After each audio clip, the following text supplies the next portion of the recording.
Hola, ¿qué tal? Te doy la bienvenida al podcast Aunque nada cambie, un espacio de psicología y bienestar emocional para personas que desean llevar una vida más plena y más satisfactoria. Mi nombre es Montse Armero, soy psicóloga general sanitaria y en el día de hoy quiero explicarte cómo va a funcionar este podcast y los próximos episodios, el origen, sí, por qué estoy grabando este podcast, así un poco como por qué se titula Aunque nada cambie, así como algunos detalles sobre mí.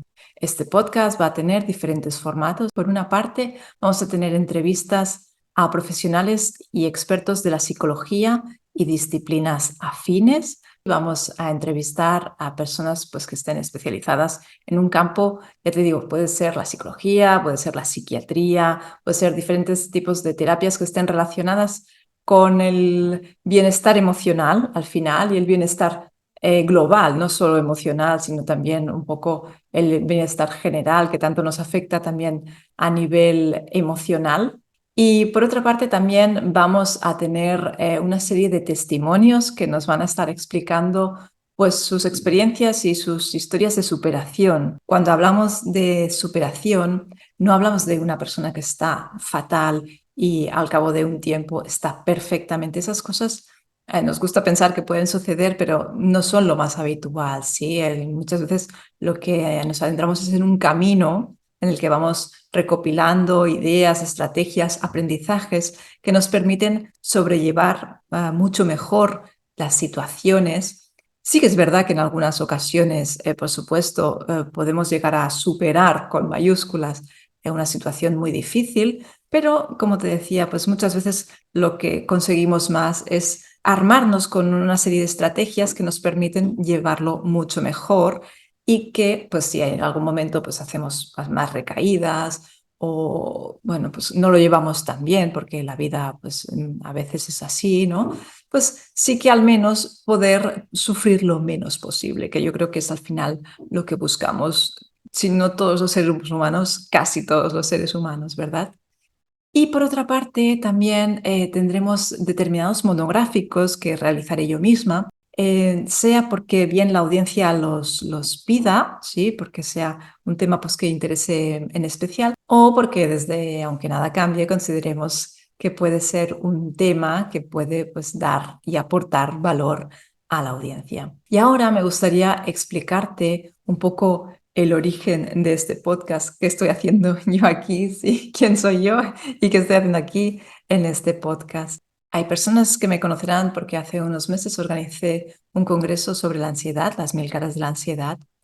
Y en ese congreso hubo una parte del congreso consistían en determinadas entrevistas que realicé a personas pues, que habían padecido ansiedad o que la conocían de cerca por sus circunstancias personales o su profesión.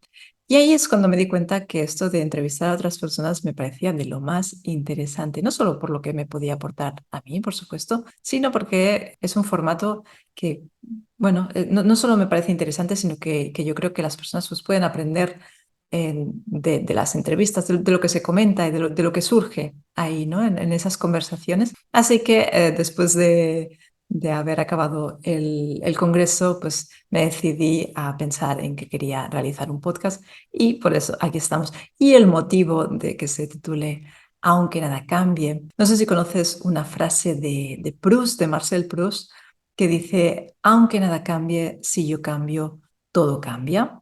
Es una frase que a mí me inspira especialmente, que llevo como incorporada hace muchos años a mi vida. Y aunque tengo que decir que no estoy de acuerdo al 100%, sí, ahora te comento por qué, en conjunto es una frase que me parece sublime, sí, porque recoge, yo creo que la perspectiva que tenemos como muchos psicólogos, sí, de que es verdad que puede ser que las circunstancias no cambien, pero si nosotros cambiamos nuestra manera de ver las cosas, algo puede cambiar, ¿sí? Al menos ese sufrimiento del que te comentaba antes, pues podemos, yo creo que reducirlo, si no al 100%, bastante. Y eso yo creo que cualquier terapeuta con el que puedas hablar, aunque tenga una orientación u otra, sí, no todos terapeutas vemos las cosas de manera igual, por supuesto, pero yo creo que estamos todos de acuerdo en que cambiar nuestra perspectiva de lo que sucede es algo como muy importante y yo diría que fundamental. Antes te decía que no estoy de acuerdo 100% con la frase y es porque, fíjate, dice, aunque nada cambie, si yo cambio, todo cambia. Ese todo, de alguna manera es lo que no estoy, no acabo de estar de acuerdo con el, bueno, pues eso, todo, porque muchas veces los psicólogos intentamos no dicotomizar tanto todo, nada, siempre, nunca. Ese tipo de palabras implican 0 o 100 de alguna manera, ¿sí? Y yo creo que la vida tiene muchos más matices de grises y espero que tú también lo veas así, al menos en la mayoría de ocasiones. Por tanto, aunque nada cambie, si yo cambio, todo cambia, yo lo equivaldría, sin querer corregir a Proust, por supuesto, pero sí que le pondría algunas cosas cambian o hay cosas que cambian, ¿sí? Para ser como más realistas, porque al final, desde la psicología, pues intentamos ser más realistas y no se trata de ser, no sé si estos años últimos atrás, seguramente has escuchado muchas frases que tienen una connotación excesivamente positiva, es una positividad muy tóxica. Cuando hablamos de hoy puedo con todo o voy a conseguir todo lo que me proponga, este tipo de frases no son, bueno, desde mi punto de vista, nada recomendables porque lo que hacen es generar como mucha más frustración a las personas. Y una cosa es aprender a pensar de manera más adecuada y otra cosa es pasarnos de la raya y pensar que todo es maravilloso. La vida no es maravillosa, al menos no siempre es maravillosa.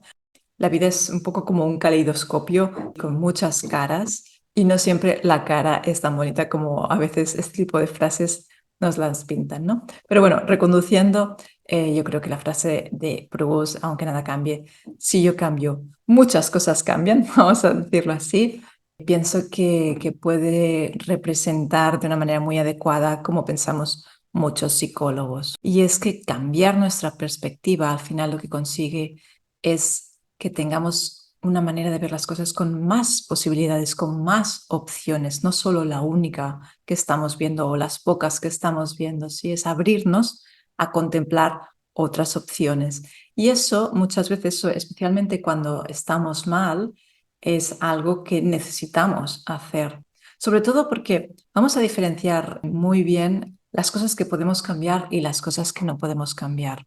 Fíjate, la frase, vamos a ligarlo con la frase, aunque nada cambie, si yo cambio, todo cambia. Aunque nada cambie, vamos a ponernos en la situación de que no podemos cambiar, ¿vale? No podemos cambiar la situación que sucede y lo único que podemos cambiar es nuestra perspectiva. Me parece que es casi lo único que podemos hacer, ¿sí? Cuando hay una situación que no podemos cambiar, vamos a poner ejemplos como cuando fallece alguien cercano, ¿sí? O cuando hay una enfermedad muy grave, una enfermedad terminal que acaba también en fallecimiento, cuando hay este tipo de situaciones así tan graves, tan difíciles y que al final, pues más tarde, más temprano acabamos viviendo todos si tenemos una vida lo suficientemente larga. Este tipo de situaciones al final, lo único que podemos hacer es aceptarlas de una manera, no resignarnos, ¿eh? Aceptarlas de una manera adecuada y, como te decía, no resignarnos. La resignación no tiene nada que ver con la aceptación, sí, tiene una connotación bastante negativa. En cambio, la aceptación conlleva detrás estar en paz, aunque nos pueda doler, sí, es vivir la situación con una cierta serenidad, no te digo una serenidad al 100%, eso es lo ideal, pero no siempre sucede, y pues poderlo llevar de una manera lo más adecuada posible y con el menor sufrimiento posible. Y eso es posible, ¿sí? Cuando aceptamos las situaciones. Fíjate que cuando no aceptamos lo que sucede, hay como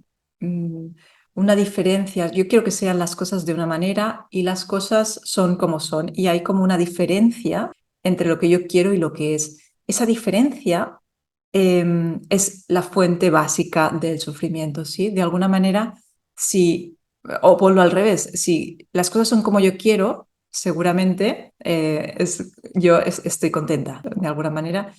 Las cosas son como son y son como yo quiero. Eso va al 100%. Pero si las cosas son de una manera y yo quiero que sean de otra, eso nos provoca frustración, sufrimiento y muchas veces la no aceptación.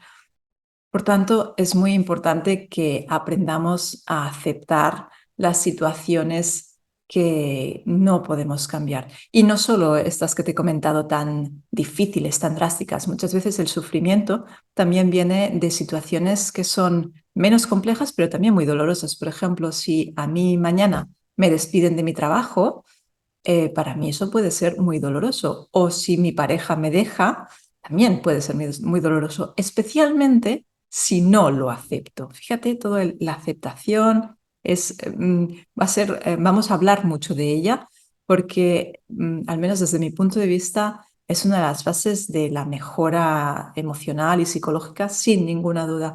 Si tú no aceptas lo que sucede, si te resistes a ello, el sufrimiento y el dolor emocional están casi asegurados. Así que, resumiendo, en este podcast vamos a hablar mucho de la aceptación, sobre todo para situaciones que no podemos cambiar, porque va a ser un poco la base para reducir un mayor sufrimiento. No sé si conoces la oración de la serenidad o la plegaria de la serenidad. Es una frase muy conocida que dice así: Señor, concédeme serenidad para aceptar todo aquello que no puedo cambiar, valor para cambiar lo que soy capaz de cambiar y sabiduría para entender la diferencia. No me digas que esta frase no recoge una gran sabiduría. Bueno, al menos yo así lo pienso, porque como te decía al principio de este argumento, diferenciar lo que podemos cambiar de lo que no va a ser un poco la clave. Si nos ponemos en la parte más fácil, ¿sí? La que yo sí que puedo cambiar, ahí la psicología está llena y de eso también vamos a hablar mucho, porque por supuesto los psicólogos también nos centramos mucho en todo aquello que sí que podemos cambiar, como incorporar hábitos, como crear objetivos, como utilizar la motivación intrínseca, como tomar mejores decisiones, como ser más proactivos. A mí que la palabra proactividad me encanta, me la podría tatuar en la piel porque me parece que es una actitud de vida como muy inteligente a nivel emocional. Ser proactivo es algo que nos va a ayudar a mejorar nuestra calidad de vida y nos va a hacer que seamos, yo diría que incluso más felices, sí, que vamos a estar mejor. Pero, y hay un gran pero, no siempre podemos ser proactivos. Por tanto, el gran resumen es tener la sabiduría de ver cuándo podemos ser proactivos y podemos hacer muchísimas cosas para cambiar nuestras circunstancias y cuándo tenemos que ser personas más serenas y que aceptemos las situaciones que no podemos cambiar. Esa sería un poco la base de este podcast, sí, porque habrá veces que hablemos sobre situaciones que sí que podemos cambiar y habrá otras que haremos más inciso en las que no podemos cambiar y tenemos que aprender a aceptar mejor. Yo creo que la idea más clara que quiero transmitirte y con la que me gustaría que te quedaras de este podcast es que tenemos que tener esa sabiduría para ver lo que sí podemos cambiar y darle fuerte ahí todo lo que podamos hacer poco a poco, ¿eh? No hace falta que lo hagamos todo de golpe para nada, es un camino de cambio y es muy interesante, pero también tenemos que desarrollar esa parte tan importante que es la aceptación cuando no podemos cambiar las circunstancias. Y por eso, aunque nada cambie, si yo cambio, todo cambia, me parece que recoge un poco la base de las dos, ¿sí? Especialmente, como te decía, la aceptación. Cosa que también es verdad que es como mucho más difícil, porque una cosa es saber que yo no estoy cambiando, pero que puedo cambiar, sí, que tengo el potencial de cambiar. Eso ya es que no es tan frustrante, ¿no?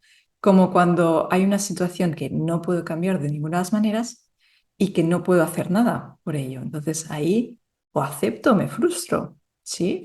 Y eso, aprender a gestionar este tipo de emociones que son a veces muy complejas, tiene su intríngulis, ¿eh? Muchas veces no resulta nada fácil. Así que lo que te quiero comentar es que en este podcast vamos a ir hablando mucho de estas dos vertientes, ¿sí? De las que podamos cambiar y de las que no podamos cambiar. Y vamos a estar proporcionándote ideas, estrategias y maneras de actuar para que tu vida pues, pueda ser más plena y más satisfactoria, como decía al principio. Bueno, y puede que a estas alturas te estés preguntando quién es esta mujer que te está explicando todo esto, ¿no? Como te decía al principio, soy Montse, soy psicóloga, vivo cerca de Barcelona, sí, en España. Si no vives en Europa, yo creo que seguramente sabes dónde está España, está al sur de Europa. Y te puedo contar pues que llevo casi 25 años, desde el 98 que empecé pues a trabajar con pacientes de manera supervisada, porque aún no había acabado la carrera, pues desde esa época llevo trabajando en el ámbito tanto sanitario como el educativo. Dos ámbitos que muchas veces puede parecer que no tengan nada que ver uno y otro, y en cambio a mí me ha gustado durante muchos años aunarlos, sí, porque me parece muy interesante. Yo que he trabajado muchos años de docente y llevando también la psicología a los colegios, aunar esos dos campos y de alguna manera llevar todo lo que los psicólogos trabajamos en consulta muchas veces, llevarlo al mundo educativo, a las aulas, a que todos los alumnos, del primero al último, puedan beneficiarse de las técnicas, de las herramientas que proporciona la psicología, me parece que a día de hoy es básico, es fundamental, ¿sí? Es más, no es algo que piense yo estoy encantada de no ser la única que lo piense. Yo diría que en los últimos años, en las últimas décadas, la comunidad educativa ha tomado una perspectiva muy diferente. Cada vez incorporan más el trabajo de la inteligencia emocional en las aulas. Las familias también cada vez lo apoyan más y lo viven más. Hay muchos más recursos de los que pueden disponer y pueden acercarlos a sus casas. Pero bueno, yo hablando del mundo educativo, que es en el que más he trabajado, me ha parecido como muy interesante mezclar los dos ámbitos, sí, porque todo lo que sea tener estrategias para gestionar mejor nuestras emociones, y si puede ser no solo desde casa, sino también llevarlo al mundo académico, me parece que es como muy, muy importante, sí, porque, a ver, seamos conscientes, estamos como estamos, sí, y yo creo que es posible que compartas conmigo que cuanto antes se aprendan estas estrategias, estas herramientas, mucho mejor, porque primero vamos a tener mucho más tiempo para realizar un ensayo y error, para practicarlas mucho y para que si nos equivocamos, bueno, si nos equivocamos no, nos equivocaremos casi seguro, pero para ir mejorando, ¿no? Y hacerlo cada vez mejor. Entonces, al menos desde mi punto de vista, yo creo que es algo importantísimo y diría que imprescindible. Y en mi opinión, en el siglo XXI, vamos a ver cómo estas personas que ahora son pequeñas o que ya van creciendo, cuando sean adultas, van a tener muchas más estrategias emocionales que generaciones pasadas, ¿no? Y es algo que a mí me parece, pues ya te digo, fundamental y que no puedo alegrarme más porque sea así. Actualmente por eso ya no trabajo en el ámbito educativo, sino que trabajo 100% online, ofreciendo mis productos y servicios como psicóloga sanitaria. Puedes encontrarme en monsearmero.com, ¿sí? Si me buscas ahí, pues puedes encontrar más información sobre mí y sobre todo suscribirte a mi newsletter si te interesa, porque ahí es donde ofrezco pues más ideas, más reflexiones, más consejos que quizás si te interesa el mundo de la psicología, pues te puede interesar. No quisiera explicarte mucho más sobre mí ni darte detalles así tipo currículum porque me parece de lo más aburrido, pero sí que me gustaría pues explicarte y yo creo que esto es posible que te sientas identificado o identificada. Sí que me considero una persona como muy curiosa, sí, y de alguna manera este podcast va a cubrir esa necesidad de aprender y de alimentarme de alguna manera de los conocimientos de otras personas, ¿sí? Y por eso es por lo que más o menos me he montado este chiringuito que le he llamado podcast, sí, porque pues, me encantaría poder seguir aprendiendo y conociendo nuevas personas que puedan compartir su conocimiento conmigo y sobre todo contigo si te interesa. No sé si decirte que eso nos va a cambiar mucho, pero sí que es verdad que cuando yo escucho ideas nuevas y las incorporo a las mías, de alguna manera eso crea una idea nueva. Y eso, llámalo ser más inteligente, llámalo ser más listo, llámalo ser más sabio, no sabría decirte cuál es la palabra, pero sí que pienso que puede beneficiarnos mucho, ¿sí? A mí estoy convencida, pero la idea es que esto no se quede solo para mí, sino que pueda llegar al máximo número de personas posible para que todos podamos aprender mucho más, ¿no? Que es un poco el objetivo. Así que si tú también quieres aprender, pues te invito a que estés aquí compartiendo tu tiempo en los próximos episodios de Aunque nada cambie. Y hasta aquí el podcast de hoy. Sí, simplemente quería hacerte una pincelada de cómo van a funcionar los próximos capítulos, así como que me conocieras un poquito. Si nos estás viendo en YouTube, puedes suscribirte al canal y darle a la campanita de notificaciones, ese tipo de cosas que dicen tanto los youtubers, sí, pero que realmente ayudan muchísimo a aportarle visibilidad al episodio, sí. Por tanto, si te ha gustado este episodio, puedes darle eso al like, a suscribirte y darle a la campanita. Y si te gusta más el formato podcast, recordarte que puedes escucharnos en las principales plataformas de podcast. Te agradezco muchísimo que hayas estado aquí en este primer episodio conmigo. Te envío un saludo y me despido hasta el próximo episodio de Aunque Nada Cambie.